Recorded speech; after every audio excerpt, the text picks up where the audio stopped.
coming up in the Hey Friend podcast. Are you guys idolizing this? Are you guys idolizing this topic of friendship? Yeah. And just What are the implications of that for how we relate to God specifically? If we're invited by Jesus, how do I get noticed? And the way to get noticed is being noticed by a lot of people. Yeah, It's not yeah. just one person. We don't keep it about the one. We don't keep I've it got about 50,000 followers or whatever. and there's no like loyalty too, with that. Hey friends, thanks for listening to the Hey Friend podcast.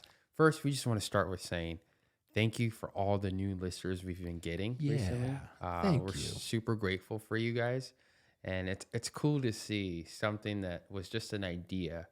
And actually, we're having a conversations about this. And I hope that it's been helpful to you. And I hope that you're going first. I hope you're taking the steps. So I just wanted to start with that. Thank you very, very much. All we ask is, pray for us. And if it was helpful for you, this podcast, just leave a review at the end for us. Or subscribe to our channel. Send us some questions. If you got questions about friendship, what are you wrestling with in your friendships? Yes. All right, Ben, what are we talking about today? Yeah, so for this episode, what we're going to tackle is the big kind of picture topic of friendship in the Bible. The Bible's a big book. It's got a lot to say about a lot of things, and it talks a decent amount about friendship. And there was like several different ways you could come at that. We could look at, and we probably will in the future, look at what are some biblical stories of friendships, or we could look at what are some Bible verses that talk directly to how to relate to other people. What we're actually going to do in this episode is dig a little bit into some of the biblical words that are used for friendship. Bible's written in mainly 3 languages, in Hebrew, Greek, and Aramaic. Most of the Old Testament is Hebrew. Most of the New Testament is Greek and Aramaic. Now, I say that confidently.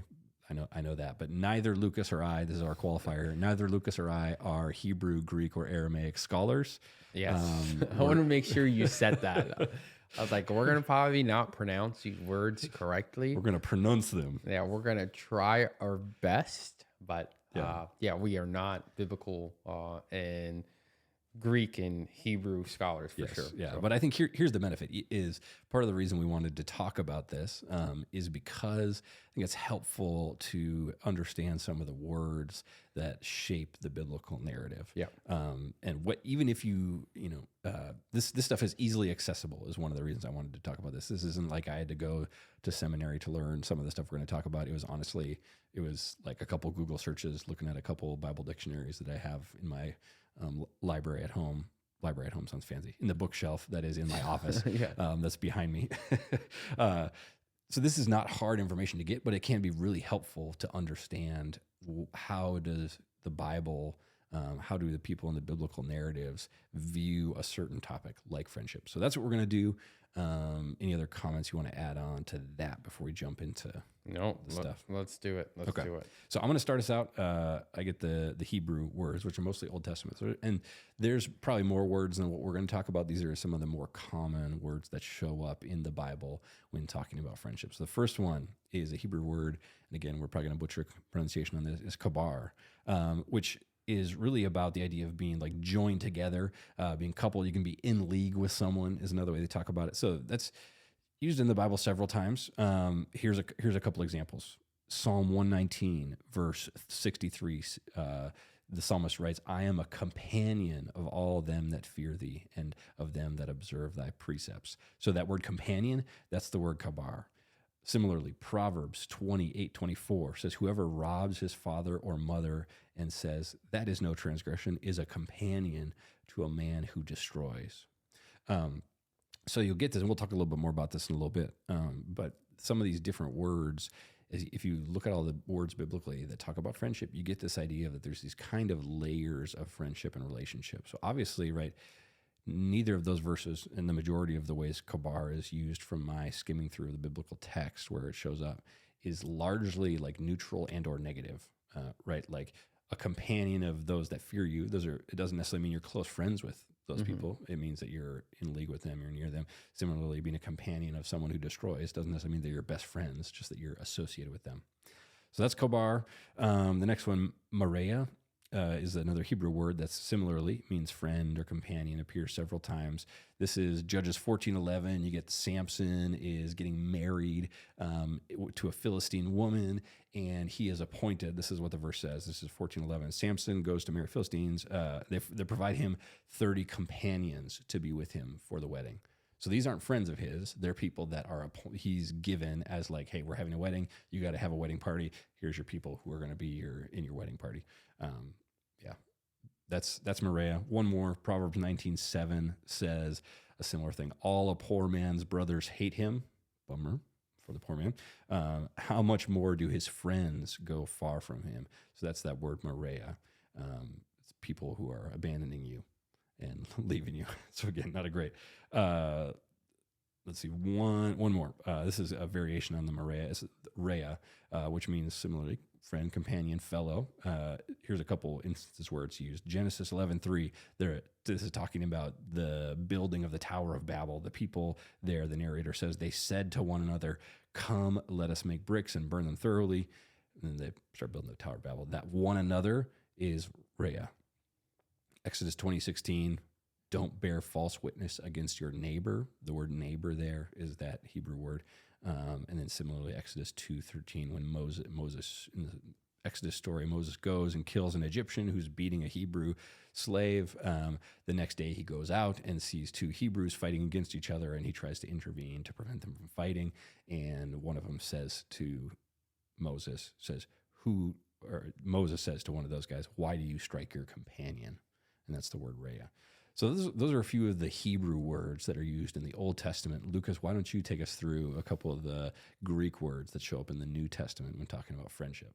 I got you. We're going to look at two words, and these two words really kind of support each other. The first one we're going to look at is philos. Hopefully I said it right. It really means to be loved, dear, friendly. It's like having a best friend who you really trust, that knows your secrets, that really, really knows you. Yeah. And you both really care for each other. It's like your ride and die crew, really. I wish more life groups are like this. Mm-hmm. You know, life groups that we know now are totally, I feel like they're different, you know, because there's probably a little bit more of the words that I was doing. Using. More like we're companions. We happen to be together in the same space. Yeah. But as I was studying these words, it's like, okay, what are those friendships in my life? I think about the guys, the 6 guys that are in my life. They're that deep, loving, caring, and really there for each other through thick and thin, you know, no matter what. No, I mean, whatever happens, we're there for each other, right? And having that hard conversation sometimes, really encouraging each other. Again, I go back to our C's a lot. So it's really closeness there too. One note on the philoi, the city of Philadelphia, known as the city of brotherly love. That's the same word. Philoi. Yeah. Philadelphia is brother. Yeah. Yeah. And then the second one we're going to look at is philoi. That one's really, it's all about give and take, where you can really just support each other. Yeah. It's like, it's used for whether you're siblings, whether you're childhood friends, or even neighbors that become family. It's like really being there for each other, supporting each other. It's about showing up for each other. It's like, it's that aspect of the way you care for your family, you care for everyone else too. Like a sense of duty or commitment. Like we're in this together and we're companions, friends. Yeah. And where you see this in the Bible, you look at Matthew 11:19. Jesus was called a friend of tax collectors and sinners. You know, showing up. He's kind of showing the love that he has for all people. Yeah. And then you see Luke 15:6 describes a man who's celebrating and finding his lost sheep. With his friends and a neighbor, emphasizing the joy of the community. Hey, I found the sheep, you know. And then the last one is John 20, verse 2. After Jesus was, when he comes back to life. Yeah, and Mary runs to her friends, and how how I think there was this part of like Mary rushes to tell Peter and the disciples about the empty tomb and Yeah. highlight the closeness of their relationship. Yeah, Right? if I remember right, I didn't actually look up that verse before we started recording, but I'm pretty sure that's where Jesus says to Mary, "Go tell something like the disciple whom I love that I'm back alive again," and that's the word when he's talking about Peter saying, "Go tell him, go tell them that I'm alive again." Jesus uses the word philoi Yeah. there. It's really cool to see. Just like I think we even like our relationship with God, and how Jesus calls us friends. Yeah. Too. I Yeah, think that's a pretty stunning thing at the end of the Gospel of John where he says and uses that word, philos, yeah. to his disciples, "No longer do I call you servants, I now call you friends." But we don't. We don't see that. We don't. Um, that's not our approach. Our approach is it's not even like a relationship wise. It's more of like I know we need to submit to God's will. I Yeah, know that yeah. we need to follow His plan, and it's hard. I know that we need to glorify Him with whatever we do, and I do that not because I have to do it. I do it because I want to do it because of what He's done for me, though, too. It's like that Yeah. back and forth, and then you see that a lot in you can see that in marriage. You can see that having kids and stuff like that. But friendships, you see that a lot more too. So Yeah, I think that's a thought worth chasing a little bit more extensively. What is that? Yeah, what are the implications of that for how we relate to God specifically? If we're invited by Jesus into a level of friendship, or even Hebrews, he talks about the fact that he calls us brothers. Hebrews, 2 or 3 talks about Jesus. He's not ashamed to call them brothers because essentially we're a part of the family of God. Yeah, man. Like I think that has bigger implications than we tend to think of. Like if the way we relate to God, I believe does a lot to shape how we relate to people and the way we believe God relates to us.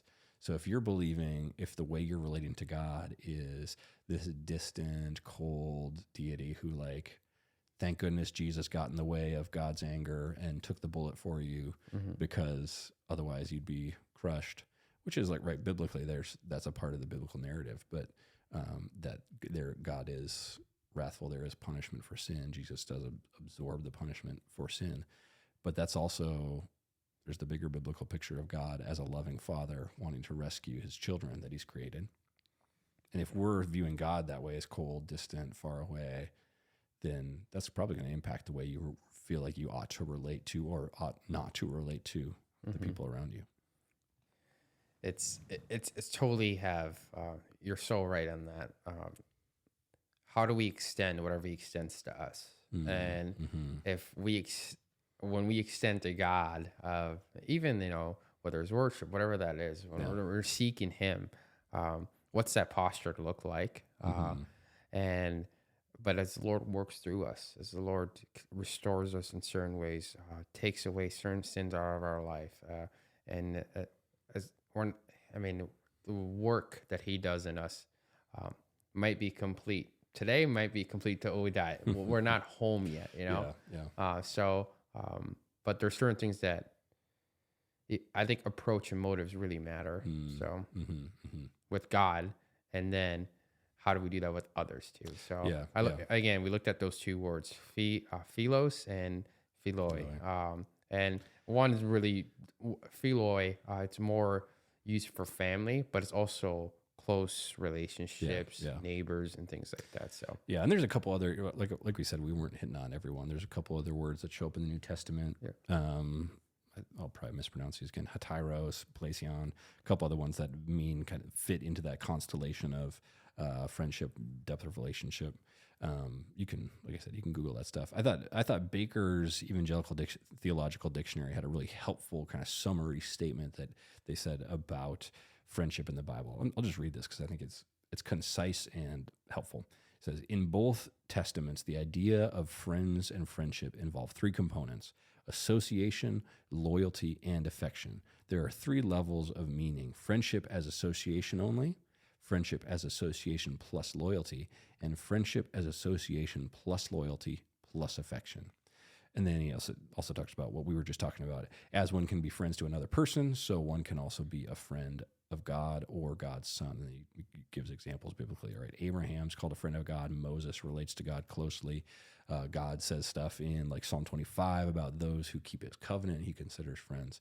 So not only are we able to relate to other people, we're also invited to relate to God in a friendship that obviously different in quality, probably how you're going to relate to God, Jesus as a friend versus another, person who's not a part of the Trinity. Yeah. But I think that's really helpful, actually, that the Bible gives us that level of nuance where we're saying that there's not just like one flat kind of friendship. We have these different levels of like, man, there are some people, because I can think of like coworkers, people I would call friends. It was really more association. We're a part of a similar group. We happen to spend a lot of time together. I think of some neighbors who I wave at, live in our neighborhood. We've lived there for several years, but I don't know them well. But I might say, yeah, sure, I'm friends with them. I know their name. We talk to each other whenever we walk by. But there's not a high level of loyalty. There's not a high level of affection. Yeah. Any other thoughts from you on that? We're a podcast that talks about friendships a lot. We're a podcast that wants to understand why people are so isolated and why people don't have real friendships that help them pursue Jesus more. Yeah. And as we talk through this, okay, here's what the Bible says. Here's what we're learning from the Bible. Some response could be,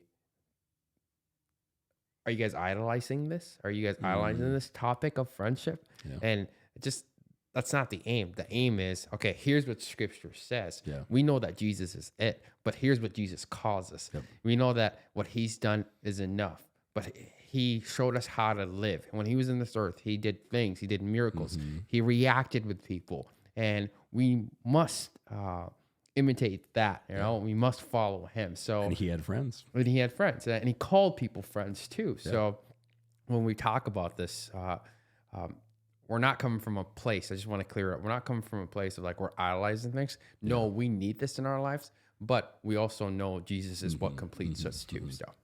Yeah, one of the other things I was thinking of is we talked in an earlier episode, I'm forgetting what episode number it is, but about what do we mean when we're talking about real friendship. Yep. That's something you've probably heard us say several times, and we're going to keep using that term, real friendship. In the biblical terms, to use those three words that I was just reading from Baker's dictionary, theological dictionary, when we talk about real friends, we're talking about all three of those things: association, loyalty, and affection. Or in the previous episode, we talked about the 4 or 5 C's of friendship. It's really about a depth and level of connection. It moves beyond, oh man, we happen to see each other occasionally, and even beyond like, oh, I'm committed to do nice things for you because we're connected somehow, into the level of both loyalty and affection and association. So what does this tell us about how to think biblically about friendships? Yeah. I mean, one, like we were just saying, I think that it's helpful to think about and acknowledge the reality that friendships aren't a singular thing. I'm going to have one friend that is very different than another friend. I might have someone who I'm like, man, I'm friends with them, but I see them once a week at this thing. And we're probably more on like the level of association. Not that I dislike them, but we just don't have real depth in our friendship. I think about the disciples, and I think about when Jesus was teaching them and he was doing life with them. All of them did life with him, but there was few that saw things that the rest didn't. Yes, and that's the friendship that we're really talking about. Yep. And you can see the different levels there. He told certain of them, "Hey, don't tell anyone else this." Totally. So that's really the tightness of those three that they saw things that the rest didn't. Like that's the friendships that we're trying to get to. Yeah, and the reality is you're not going to have very many of those friends for Jesus. There were few, yeah. It was 2, 3, and then like the large group is 12. Yeah. So don't feel like pressure to have a ton of those really deep friends. But yeah, that's what we're wanting to encourage you to pursue. And the reality is that's not going to happen by accident in our world. Where honestly, I think one of the things that we struggle with in the modern West is that we have such a broad definition of friendship, or we go more broad than we go deep when it comes to friendships. Yep. How about, do you have any other thoughts on that, Lucas? How is the biblical picture of friendship different than what we tend to default to in modern America? You just said it though. I think I'm gonna just repeat what you said. It's no more depth. It's more about having a lot. It's more about quantity instead of the quality of the relationship. I mean, the Bible doesn't look at it that way, but the Bible does teach us, and biblically we do see, like you said earlier, there's different layers of friendships, right? And we know all those are important, but from a world view, it's how do I get noticed? And the way to get noticed is being noticed by a lot of people. Yeah, It's not just one person. We don't keep it about the one. We don't keep it about 50,000 followers or whatever. And there's no like loyalty too, with that. You can't be loyal to everyone, So it's like, but I think it's also, and I was reading this a while ago, and friendship is like the least messiest relationship because it's so easy to also be done with that friend. Yeah, it's true. so easy to walk dip out. Yeah, dip out, because when something gets hard, we're not willing to have that conversation, or willing to figure out what we need to do next. And I think that's why we've replaced that with having a lot, because we know that friendships can be replaced constantly. Yeah. You can run from one to the next. If you don't like what's going on over here, go over to that one. But that's not the life-giving friendships there. Totally. The life-giving friendships is those one or two that are like really, really, really close to you, that know everything about you, that can encourage you, that can point you more to Jesus, that can give you hope, that tell you who to look at, and the one that can just be there. Those are the ones that are, and those are hard, and those are messy too sometimes, because you have to call out sin in their life. They have to call out sin in your life, and they do it out of love, and sometimes you don't think they're doing it out of love, and it just gets messy, and it's hard. You have to show up consistently. You have to be there, and I'm saying this from a passionate perspective too, because we're living it out too. I have 6 guys in my life that it's not always sunshine and rainbows, but it's also when we look back and we see what the Lord has done with our friendships. Yeah. And when we look back, it's like, man, we can't look the other way. We can't look. What we see is saying, wow, look at, like, there's certain things that I've never told anyone, and when something's bothering me, and when something's going on, and you take the action of saying, hey, how are you doing today? Hey, where's your head at? Hey, let's talk about this. Hey, let me walk with you. Hey, let me encourage you. Like, he doesn't have to do that. They don't have to do that at all, but they do it. But why is that? I mean, it's time had a lot to do with it. And there's loyalty that like we're talking about. There's a commitment to that relationship where you're saying, man, I'm willing to redirect, have a conversation that may be uncomfortable or inconvenient for me, because I value you and I want to see you grow or resolve whatever the issue is that you're stuck in or whatever. Yeah. And that's, I think there's so much more satisfaction, hope, purpose, freedom that comes in relationships like that. And I think that, one of the other questions we had on our list, which I think we've kind of already answered it, is what needs to change in the way we view friendship. So maybe any other like final thoughts on that? How do we need to shift our view on friendship?